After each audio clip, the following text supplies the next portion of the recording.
कहा जाता है, जब इंसान की आस टूट जाती है तब हनुमान जी की कृपा शुरू होती है। बजरंग बाण केवल एक पाठ नहीं, बल्कि एक दिव्य ऊर्जा है जो साधक के भीतर छिपी वीरता, भक्ति और शक्ति को जागृत करती है। अगर सच्चे मन से 11 दिन तक इसका अनुष्ठान किया जाए, तो व्यक्ति भय, नकारात्मकता और बाधाओं से मुक्त होकर एक ऐसी स्थिति में पहुंच जाता है जहां हर सांस में केवल जय बजरंग बली की गूंज सुनाई देती है। आज हम जानेंगे 11 दिन के बजरंग बाण साधना का अद्भुत अनुभव, क्या बदलाव होते हैं, कैसे इसे किया जाता है और इसके दिव्य लाभ क्या है। जब कोई साधक सच्चे मन से 11 दिनों तक बजरंग बाण का अनुष्ठान करता है, तो वह अपने भीतर और जीवन के हर क्षेत्र में एक अद्भुत परिवर्तन अनुभव करता है।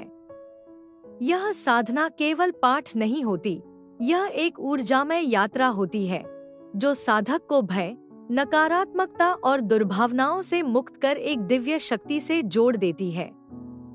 पहले दिन जब साधक बाजार की भीड़ और मन की अशांति से हटकर हनुमान जी के चरणों में बैठता है, तब भीतर का मन धीरे धीरे शांत होने लगता है। बजरंग बाण के प्रत्येक शब्द में एक तीव्र अग्निशक्ति होती है, जो मन के संशय और बुरे विचारों को जलाकर भस्म कर देती है। दूसरे तीसरे दिन के बाद साधक महसूस करने लगता है कि उसका आत्मविश्वास बढ़ रहा है। जो काम पहले असंभव लगते थे, अब उनमें नई ऊर्जा आने लगती है। नींद गहरी होती है, मन एकाग्र होता है और शरीर हल्का महसूस होने लगता है। जय हनुमंत संत हितकारी जैसे वाक्य केवल उच्चारण नहीं होते, वे एक तरंग पैदा करते हैं जो वातावरण को पवित्र करती है। जब साधक रोज एक ही समय पर हनुमान जी की तस्वीर या मूर्ति के सामने बैठकर संकल्प लेता है, मैं भय, क्रोध, मोह और रागद्वेष से मुक्त होना चाहता हूँ, तब ब्रह्मांड उसी अनुसार कार्य करना शुरू करता है। 5वें दिन के आसपास कई साधकों को दिव्य सपने आने लगते हैं। कभी हनुमान जी के स्वरूप का आभास, कभी मंदिर की घंटियों की ध्वनि, कभी अपने भीतर से आती किसी शक्ति का अनुभव। ये सब संकेत होते हैं कि ऊर्जा सक्रिय हो रही है। 7वें दिन के बाद मनुष्य के चारों ओर एक अदृश्य कवच बनने लगता है। नकारात्मक व्यक्ति, ईर्ष्या करने वाले लोग या बुरी नजर का प्रभाव धीरे धीरे खत्म हो जाता है। साधक में एक आत्मिक बल उत्पन्न होता है जो उसे हर भय से मुक्त कर देता है।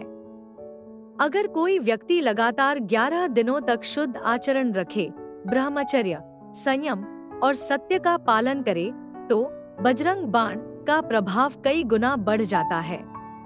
इस दौरान किसी भी प्रकार की मांसाहार, मद्यपान या अपवित्र विचारों से दूरी रखनी चाहिए।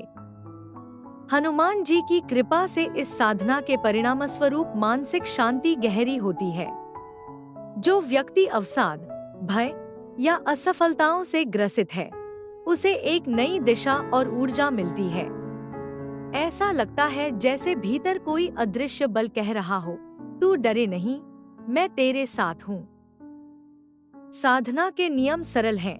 रोज स्नान के बाद लाल आसन पर पूर्व या उत्तर दिशा की ओर मुंह करके बैठें, दीपक जलाएं, तुलसी या रुद्राक्ष माला से बजरंग बाण का एक पाठ करें। इसके बाद हनुमान चालीसा का पाठ अवश्य करें।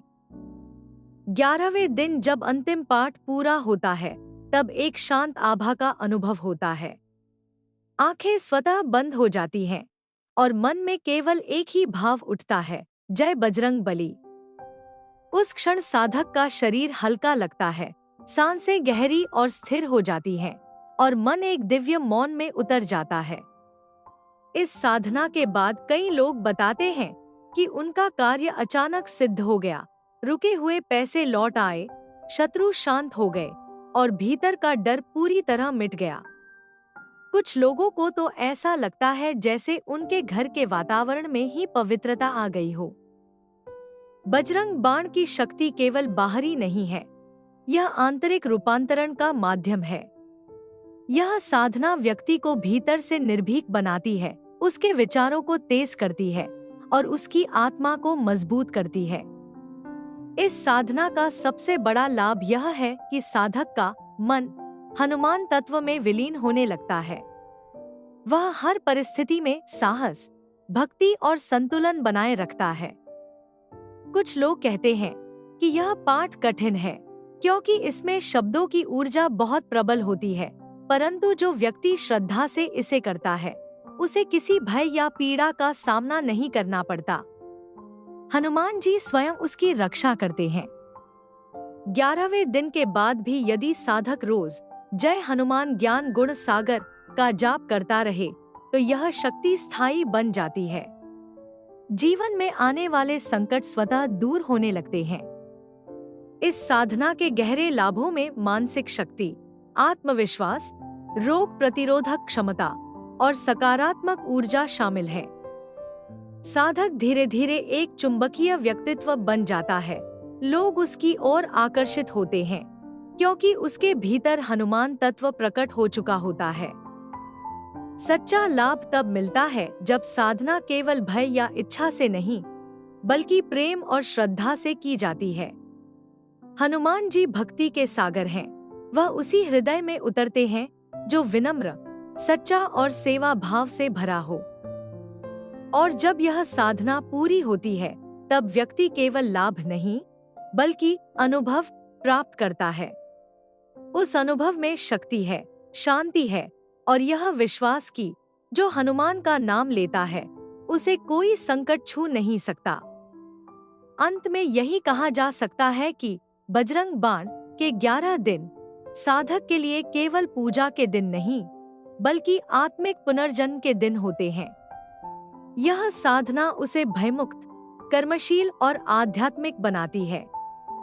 और जब मन अंत में कहता है, संकट से हनुमान छुड़ावे, मन क्रम वचन ध्यान जो लावे, तब साधक समझ जाता है कि अब वह अकेला नहीं है। उसके भीतर स्वयं हनुमान जी की शक्ति प्रकट हो चुकी है। यही है 11 दिनों के बजरंग बाण साधना का अद्भुत अनुभव, शक्ति, श्रद्धा और आत्मबोध का संगम। जब 11 दिन की साधना पूर्ण होती है तब साधक का हृदय एक नए प्रकाश से भर उठता है। वह जान लेता है कि अब कोई भी संकट, कोई भी भय, कोई भी रुकावट उसे रोक नहीं सकती, क्योंकि अब उसके साथ हैं मरुतिनंदन हनुमान जी स्वयं। याद रखिए, बजरंग बाण केवल पढ़ने का पाठ नहीं, बल्कि जीने की साधना है। इसे सच्चे मन से कीजिए और देखिए कैसे आपके जीवन में चमत्कारिक परिवर्तन आने लगते हैं। अंत में बस इतना कहूंगा, जय हनुमान ज्ञान गुण सागर, जय कपीस तिहु लोक उजागर, जय बजरंग बली।